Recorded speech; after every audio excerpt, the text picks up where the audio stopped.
जय Malhar news चॅनलच्या सर्व प्रेक्षकांना सपना चौधरीचा नमस्कार। नंदुरबार जिल्ह्यात पाणीटंचाईच्या नावाखाली शासनाची उपाययोजनेपोटी कोट्यावधींची उधळपट्टी। मात्र जिल्ह्यातील जनतेला पाण्याचा थेंब मिळेना, तर दुर्गम भागातील ग्रामस्थांची कोसोदूर पाण्यासाठी वणवण भटकंती। मागील 7 वर्षात जिल्हाभरात 13,052 सिंचन विहिरींना मंजुरी, तर प्रत्यक्षात फक्त 5,658 विहिरी संपूर्ण जिल्ह्याभरात 1,142 विहिरींचे काम रखडले।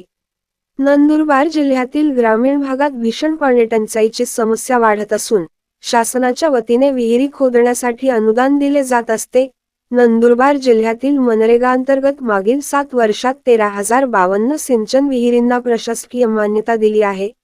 यापैकी 8,487 कामांना प्रत्यक्ष सुरुवात होऊन 5,658 विहिरींची 100% काम पूर्ण झाले आहेत, तर 2,829 सिंचन विहिरींची कामे अपूर्ण आहेत। तांत्रिक अडचणीमुळे जिल्हाभरात सन 2023 आणि 24 मध्ये सर्वाधिक 1,142 विहिरींचे काम रखडलेले आहेत। सपना चौधरी, जय मल्हार न्यूज, नंदुरबार।